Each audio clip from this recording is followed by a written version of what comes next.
दोस्तों, आज हम आपको सुनाने जा रहे हैं कश्मीर की एक दिलचस्प लोक कथा हयाबंद और जोहरा खातून।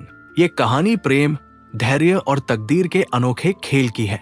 जब बहादुर हयाबंद और सुंदर जोहरा खातून की तकदीरें एक दूसरे से टकराईं, तो क्या उनका प्यार जीत पाया या फिर समय और हालात ने उनके रास्ते अलग कर दिए? चलिए सुनते हैं ये रोचक और रहस्यमयी कहानी। किसी के अगर कोई बेटा न हो तो ये एक बड़े दुख और शर्म की बात है। ये बहुत दिनों पहले की बात है कि एक बहुत ही अमीर सौदागर बहुत दुखी रहता था क्योंकि उसके कोई बेटा नहीं था। वो यही सोचता रहता था कि कौन उसका नाम आगे चलाएगा, कौन उसका व्यापार संभालेगा, वो किसको अपना इतना सारा पैसा देकर जाएगा। ऐसे ही सवाल उसके दिमाग में हमेशा घूमते रहते थे और उसकी नाउम्मीद आत्मा से एक ही दुख भरा जवाब बार बार आता, मेरे कोई बेटा नहीं है, मेरे कोई बेटा नहीं है। उसने बताए गए समय पर बहुत प्रार्थनाएं की, उसने बताए गए दिनों पर बहुत उपवास किए, उसने बताई गई चीजों के बहुत दान दिए, पर ऐसा लगता था जैसे भगवान की पादष्टी उसके ऊपर थी ही नहीं, उसके कान उसकी तरफ से खुले ही नहीं थे। ऐसा उसको लगता था भगवान जो सोचता है वो आदमी के सोचने से मेल नहीं खाता। भगवान की इच्छा थी कि उसको एक बेटा मिले, सो समय आने पर उसके एक छोटा सा बेटा पैदा हुआ। सौदागर ने उसका नाम हायबंद रखा। जब वो 5 साल का हो गया तो उसने उसको स्कूल भेजना शुरू कर दिया। वो 10 साल का होने तक पढ़ता रहा। एक दिन वो सौदागर अपनी दुकान की खिड़की के पास बैठा हुआ था कि उसकी दुकान के सामने से 2 लड़के फटे कपड़े पहने जा रहे थे। उसने उनको बुलाया और उनसे पूछा कि वे इतने गरीब क्यों थे। उन्होंने उसको बताया कि उनके माता पिता और भाई मर चुके थे और वे अपने किसी ऐसे दोस्त या रिश्तेदार को नहीं जानते थे जिससे वे कोई सहायता ले सके, इसीलिए वे इस तरह मारे मारे फिर रहे थे। ये सुनकर सौदागर को उन पर दया आ गई। वो उनको ये सोचकर अपने घर ले गया कि उसके बेटे को अच्छा साथ मिल जाएगा और साथ में वो उसकी दुकान पर इधर उधर का काम भी कर दिया करेंगे, साथ में उनकी भी सहायता हो जाएगी। उसने उनको अपने बेटे के साथ ही पढ़ाया लिखाया। अब जैसा कि हम देखेंगे कि ये बच्चे उसके लिए बहुत ही बुरे साबित हुए। बजाय इसके कि वे अपने इस दयालु मालिक को और प्यारे से साथी को धन्यवाद देते या उनकी सहायता करते, उन्होंने तो उनके खिलाफ जालसाजी शुरू कर दी और उनको बड़ी शर्मनाक हालत में डाल दिया। वे सौदागर के बेटे हायबंद के साथ रोज स्कूल जाते, पर हायबंद तो बड़ी मेहनत से पढ़ता, जिससे वो तो बहुत होशियार हो गया, जबकि वे दोनों आलसी और लापरवाह थे। सो उन्होंने वहां अपने जैसे बच्चों से सिवाय बुराइयों के और कुछ नहीं सीखा। एक दिन जब वे तीनों सुबह को स्कूल जा रहे थे तो वे शादी के बारे में बात करने लगे। उन दोनों बच्चों ने हायबंद से कहा, देखो, हमें मालूम है कि तुम्हारी शादी तो बहुत जल्दी ही हो जाएगी, क्या तुम अपने पिता से कहकर हमारी शादी नहीं करवा सकते?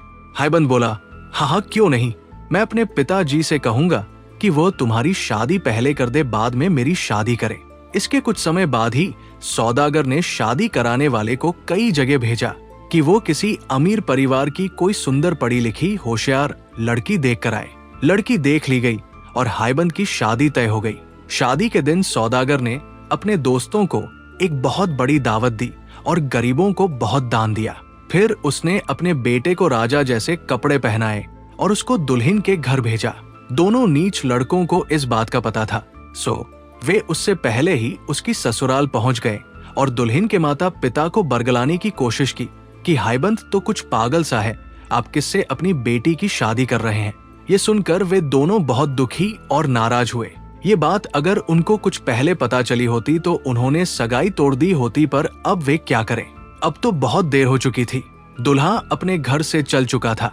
इधर वे दोनों लड़के फिर हायबंद से मिलने के लिए जल्दी से चलकर वापस आए और उसको दवा मिले हुए कुछ फल खाने पर मजबूर किया।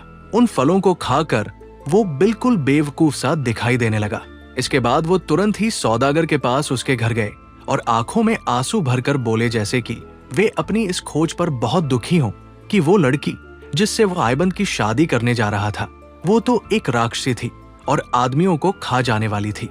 हायबंद का पिता ये सुनकर सोच में पड़ गया। अब वो क्या करे? शादी की घड़ी आ रही थी और सब लोग दूल्हे के इंतजार में थे। जब हायबंद अपनी ससुराल पहुंचा तो उसके सास ससुर ने उसको ठीक से देखा भाला और जब उन्होंने उसको कुछ सोया सोया सा, खोया खोया सा और बेवकूफी की हालत में पाया तो उनको लगा कि वे दोनों लड़के सही बोल रहे थे। सो उन्होंने उसको अपनी बेटी देने से इनकार कर दिया। पर वो लड़की जिससे हाइबंद की शादी होने वाली थी और जिसका नाम जोहरा खातून था, बहुत होशियार और अक्लमंद थी। उसको लगा कि इसमें उन लोगों की कोई जाल बिछाने की साजिश है। उसने अपने पिता को मजबूर किया कि वो उसकी शादी हाइबंद से ही कर दे। उसको पूरा विश्वास था कि हाइबंद के पिता इतने सीधे और ईमानदार आदमी थे कि उनको बेवकूफ बनाना बहुत आसान था। खैर, शादी की सारी रस्में पूरी की गईं और उन दोनों की शादी हो गई। शाम तक उन दवाओं का असर कम होने लगा तो हाइबंद को होश आने लगा। होश में आने पर उसने अपनी पत्नी को पहचान लिया और उसका साथ पाकर बहुत खुश हुआ। कुछ दिन बाद रीति रिवाजों के अनुसार हाइबंद और उसकी पत्नी अपने घर वापस लौटे। रास्ता थोड़ा लंबा था, सो उन्होंने उसको 2 बार में पूरा करने का इरादा किया। आधे रास्ते में पहुंचकर उन्होंने एक गांव में रात को रुकने का फैसला किया।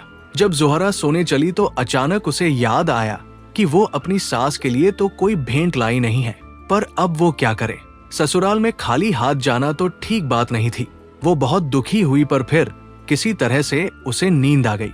जब वो सो रही थी तो उसने सपना देखा कि एक बहुत गुणी सा आदमी उसकी तरफ बढ़ा चला रहा था। उसके पास आकर वो उससे बोला, ओ भली लड़की, तू दुखी मत हो, तू नदी के पास जा। वहां तुझे एक लाश पानी पर तैरती मिल जाएगी जिसकी बाह पर एक बहुत कीमती ब्रेसलेट है। तू उस लाश को पुकारना तो वह तेरा कहा मानेगी और तेरे पास आ जाएगी। तू उसका वो ब्रेसलेट उतार लेना और अपनी सास को दे देना। ये अजीब सा सपना देखकर उसकी आंख खुल गई। वो तुरंत उठी और नदी की तरफ चल दी। वहां जाकर उसने देखा कि उससे थोड़ी ही दूर पर एक लाश तैर रही थी। उसने उसको पुकारा तो वो उसके पास आ गई। उसने उसके हाथ से ब्रेसलेट उतारा और अपने घर आकर सो गई। सिवाय उन दोनों नीच लड़कों की नीचता के सब कुछ ठीक चलता रहता, पर उन्होंने ये सब कुछ देख लिया था और यही था भी जो वो चाहते थे। उनको बस किसी भेड़ का खून नदी की तरफ जाने वाले रास्ते पर और नदी के किनारे पर छिड़कना था और फिर भागकर अपने मालिक सौदागर के पास उसको ये बताने जाना था कि उनकी बहू किस तरह से बर्ताव कर रही थी। उन्होंने ऐसा ही किया। सौदागर तुरंत ही उनके पीछे पीछे भागा आया। जब उसने खून के निशान देखे तो वो ऐसे रो पड़ा जैसे कोई मरने वाला रोता है। सुबह को वो अपने बेटे के पास गया और उसको वो सब बताया जो उसने सुना और देखा, पर उसके बेटे को उसका विश्वास ही नहीं हुआ और वो अपने पिता से बहुत नाराज हो गया। सुबह को पूछने पर दाई ने बताया कि आधी रात के करीब उसकी मालकिन कुछ देर के लिए घर के बाहर गई तो थी, लेकिन वो बाहर गई क्यों थी ये उसको नहीं पता। हाइबंद को ये सुनकर बहुत आश्चर्य हुआ और उसको इस नीच कहानी पर विश्वास करना पड़ा। इसका परिणाम ये हुआ कि वो अपनी पत्नी से अलग अलग रहने लगा। सारी बारात दुखी सी सौदागर के घर वापस आई। जोहरा को एक अलग कमरे में रख दिया गया जहाँ केवल उसकी दाई ही जा सकती थी और कोई नहीं। एक दिन जोहरा की सास ने दरवाजे की झिरी से जोहरा के कमरे में झांक कर देखा तो वो तो वहाँ का दृश्य देखकर डर के मारे बेहोश होते होते बची। इस तरह काफी समय बीत गया। इस बीच हाइबंद अपने उन दोनों नीच दोस्तों के साथ पिता के बिजनेस में उनकी सहायता करता रहा। वो अभी भी उन दोनों को अपना दोस्त ही समझता था। एक दिन सौदागर ने उन तीनों को एक छोटे से व्यापार के लिए शहर से बाहर भेजा। उसने ऐसा इसलिए किया था क्योंकि उसने देखा कि हाइबंद अपनी पत्नी के लिए बहुत दुखी था, तो उसने सोचा कि इससे शायद उसका मन कुछ बदल जाए। तीनों नौजवान अपनी यात्रा पर चल दिए। वे कई मील चले कि हाइबंद को अचानक याद आया कि वो अपने हिसाब की कापियां तो घर पर ही भूल आया है। वो उनको लेने के लिए घर वापस लौटा और अपने दोस्तों से ये वायदा किया कि वो शाम तक लौटकर उनको पकड़ लेगा। ये हिसाब की कापियां जोहरा के कमरे में रखी हुई थी।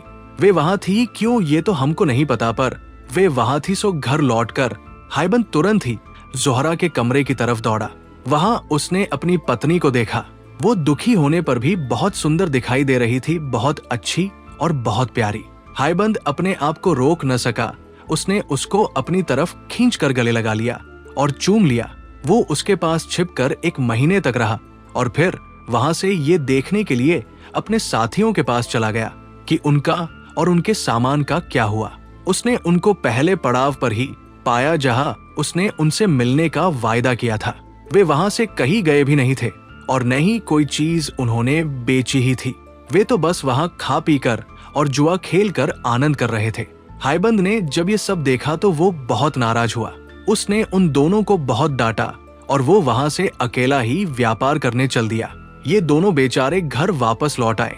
अब ये दोनों भी हायबंद से बहुत नाराज थे, सो इन्होंने उसके साथ चाल खेलने की सोची। इन दोनों दोस्तों ने एक फकीर का वेश रखा और सौदागर के घर पहुंचे। वहां जाकर बोले, आप समय रहते संभल जाइए। आपके घर में एक राक्षसी है जिसको बच्चे की आशा हो गई है। उसका चरित्र ठीक नहीं है। भगवान के लिए अपने लिए आप उसको घर से बाहर निकाल दीजिए, कहीं ऐसा न हो कि वो आपके घर को और आसपास के लोगों को बर्बाद कर दे। ये कहकर वे वहां से चले गए।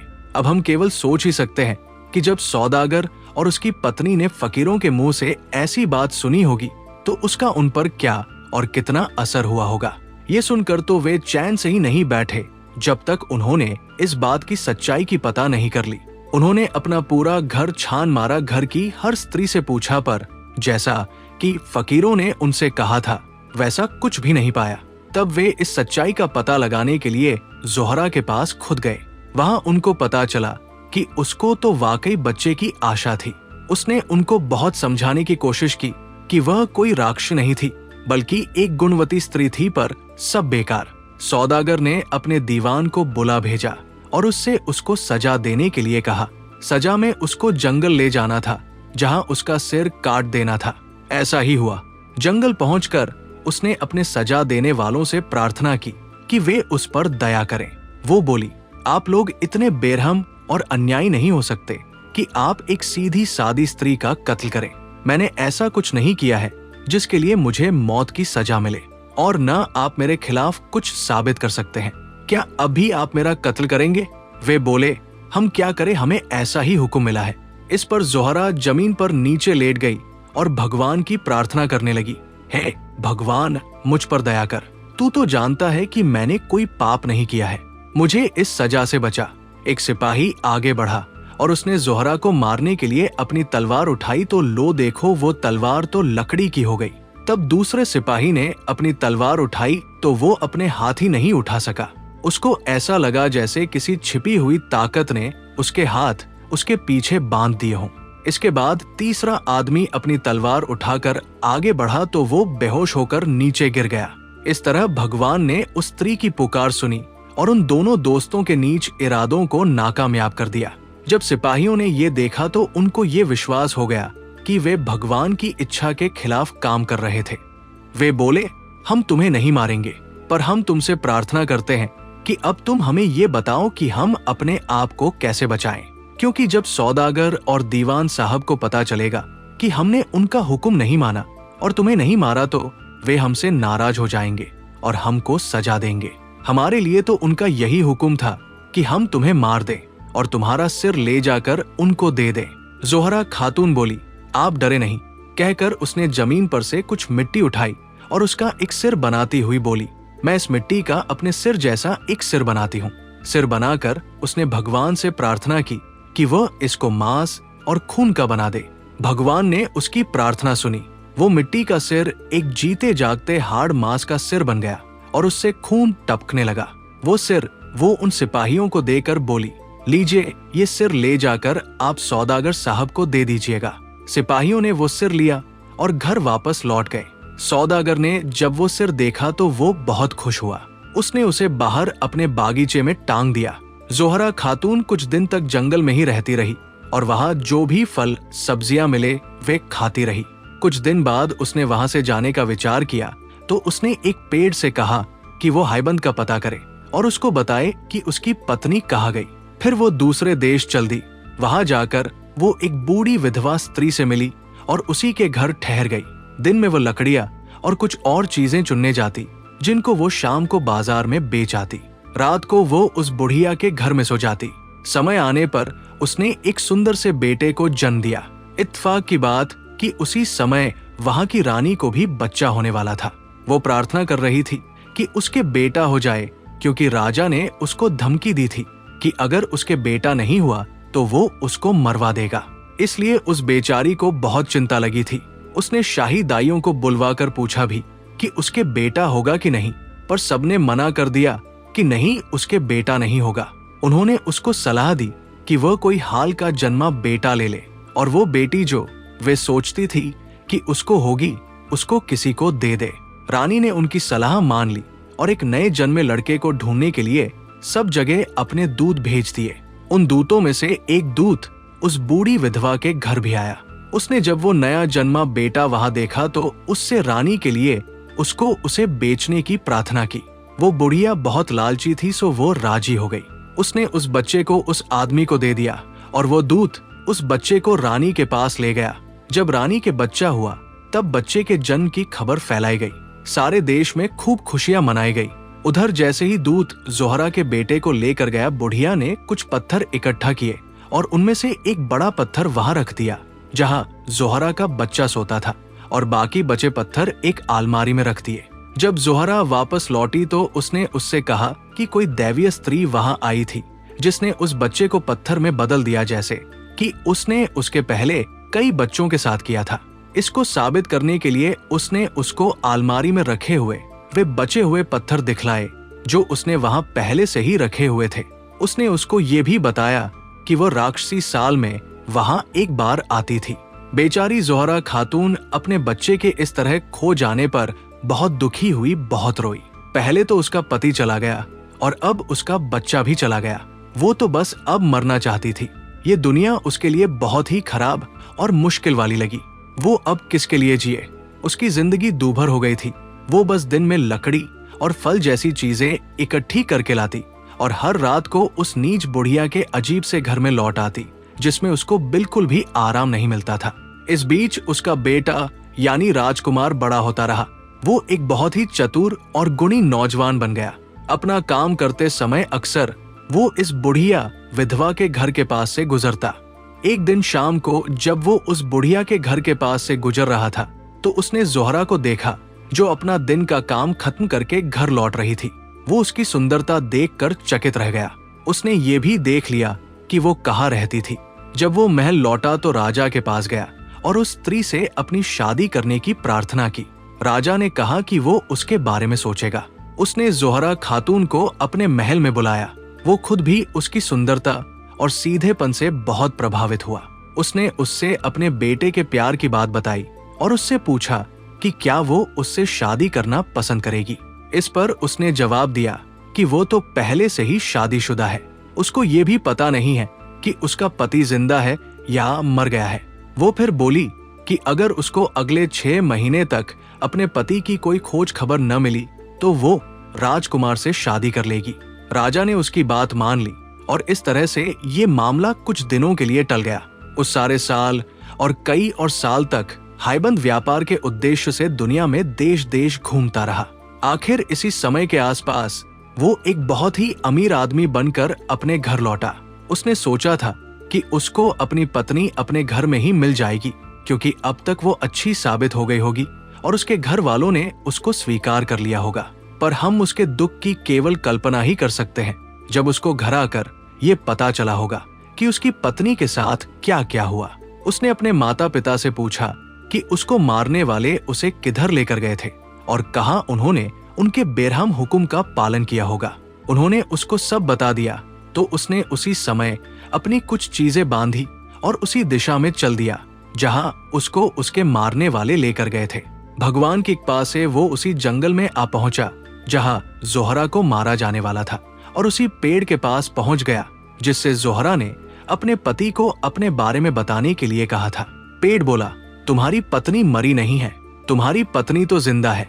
जो सिर तुम्हारे पिता के पास ले जाया गया था वो तुम्हारी पत्नी का सिर नहीं था। तुम तुरंत ही फला फला देश चले जाओ, वो तुम्हें वही मिल जाएगी जिसे तुम ढूंढ रहे हो। जाओ, अल्लाह तुम्हारी रक्षा करे।